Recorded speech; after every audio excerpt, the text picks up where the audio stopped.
यह प्रसाद हमको भी प्रदान करो। बड़े प्रेम से नरसिंह जी ने भी भगवत प्रसाद ग्रहण किया। और अब बेचारे वो जो पंडित जी थे, कौन, जो वस्तुतः पुरोहित जी थे, जो बंशीधर जी के यहाँ श्राद्ध कराने गए थे, तो जो श्राद्ध खा के आए थे ना बंशीधर जी के यहाँ, वे भी दौड़े दौड़े चले गए नरसिंह जी के यहाँ। देखो श्राद्ध आने वाला है, ब्राह्मण श्राद्ध में 2 जगह निमंत्रण यदि खा लेता है तो श्राद्ध नष्ट हो जाता है। इसलिए श्राद्ध में एक ही यजमान के घर भोजन करना चाहिए। 24 घंटे में एक ही वार पाना चाहिए, न बाल भोग करना चाहिए, न ब्यारू करना चाहिए। द्वारा भोजन करते ही श्राद्ध में भोजन करने वाले ब्राह्मण को लौटकर फिर कोई पूजा पाठ कर्मकांड नहीं कराना चाहिए। स्नान करके 1 सहस्त्र गायत्री का जप करना चाहिए और भूमि पर शयन करना चाहिए। ब्रह्मचर्य का पूर्ण श्रद्धा से पालन करना चाहिए। यदि श्राद्ध भोजी ब्राह्मण ब्रह्मचर्य का पालन नहीं करता, स्त्री का समागम करता है, तो हमारे पुराणों में लिखा है जिस व्यक्ति का श्राद्ध उसने खाया है उसके संपूर्ण पितरों को उसके शुक्र में निवास करना पड़ता है। और वे शुक्र में निवास करने वाले पितर उस ब्राह्मण को नरकगामी होने का शाप दे देते हैं और श्राद्ध कर्ता को भी नरक जाना पड़ता है। इसलिए श्राद्ध में बहुत विचार किया गया है। श्राद्धे कुर्यान्न विस्तरम, श्राद्ध में विस्तार न करे। श्राद्ध में सर्वश्रेष्ठ ब्राह्मण को निमंत्रण करना चाहिए, जो कम से कम 2 काल की संध्या करता हो, गायत्री का जप करता हो, उसे श्राद्ध में भोजन कराना चाहिए। अब ब्राह्मण बेचारे क्या करें, ब्राह्मणों का दोष नहीं है। ब्राह्मण सोचते हैं भैया कनागत ही तो कम से कम कुछ आमदनी का समय है, ये 16 दिन आमदनी के हैं और इसी को हाथ से निकल जाने देंगे तो आमदनी कैसे होगी फिर।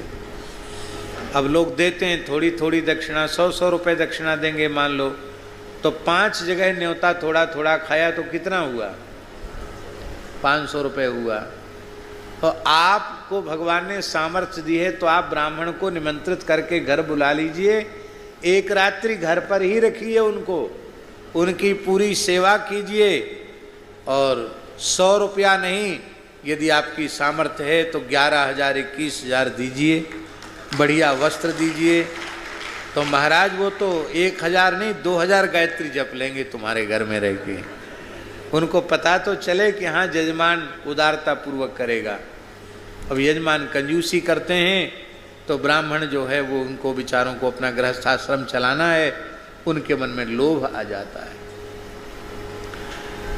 अच्छे विद्वान ब्राह्मणों का निर्माण उदार यजमान ही कर सकते हैं। अच्छे ब्राह्मणों का निर्माण करना चाहिए समाज में, नहीं तो धर्म कर्म का लोप हो जाएगा, बहुत आवश्यक है। यहाँ तक लिखा है शर्मा जी कि श्राद्ध में यदि सर्वोत्तम ब्राह्मण न मिले और ब्राह्मण स्वयं श्राद्ध करना है तो अपने पुत्र को श्राद्ध में भोजन करा दे। यदि पुत्र में वो श्राद्धी ब्राह्मण के लक्षण है, वो भी न हो तो स्वयं अपना संकल्प करके श्राद्ध खा ले। लेकिन अपात्र कुपात्र व्यक्ति को श्राद्ध में भोजन नहीं कराना चाहिए। श्राद्धे कुर्यान्न विस्तरम। अरे भाई हमारा ये विषय नहीं है, फिर भी इस हिंदू धर्म को बचाने के लिए वैसे तो कम से कम 1-1 दर्जन पैदा करो पुत्र, पर इतना न हो सके तो कम से कम 3 जरूर करो। एक को इतना उत्तम संस्कार दो कि वो साधु बन जाए, तो आपका गृहस्थाश्रम सफल हो जाए, आपके कुल खानदान का उद्धार हो जाए। वो ऐसा साधु बनाओ उसको कि अपने सहित पूरे जगत का कल्याण कर सके। एक कम से कम फौज में दो जो मोर्चे पे जाके लड़े देश के लिए, और एक कम से कम घर में रखो माता पिता की सेवा के लिए, आपकी सेवा करे। तो कम से कम हो तो भी 3 तो होने चाहिए। एक साधु बनाने के लिए, एक राष्ट्र की रक्षा के लिए, और एक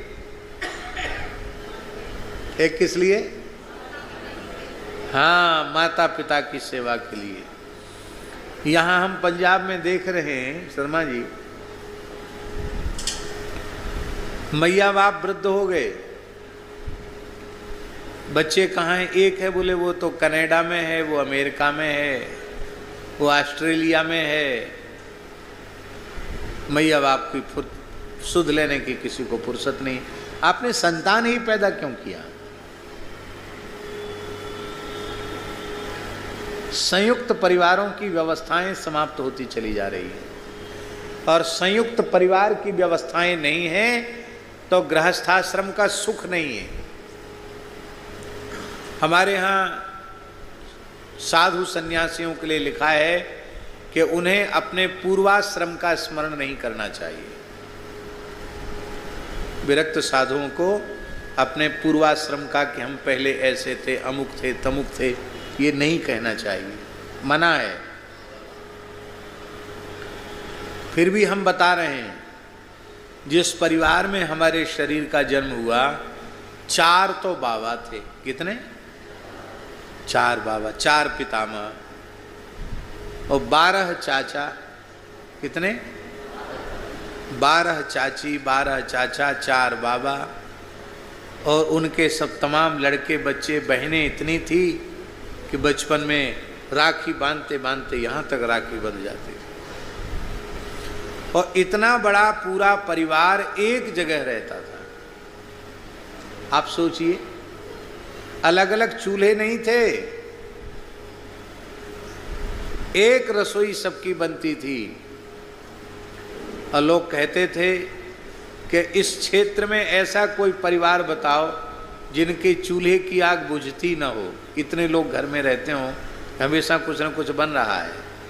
तो लोग कहते थे कि पांडे महाराज के घर चले जाओ, उनका चूल्हे की आग बुझती नहीं है। 250-300 लोग रोज भोजन करते घर में। अब सब खत्म हो गया, कोई कहीं चला गया नौकरी करने, कोई कहीं चला गया। अब इतनी चिंता हो गई, भगवान पर बिल्कुल विश्वास नहीं रहा कि अब एक हो गया तो उसकी भी बड़ी चिंता करते हैं, एक को भी हम पढ़ा पाएंगे कि नहीं। अरे भाई, भगवान पर बिल्कुल विश्वास नहीं।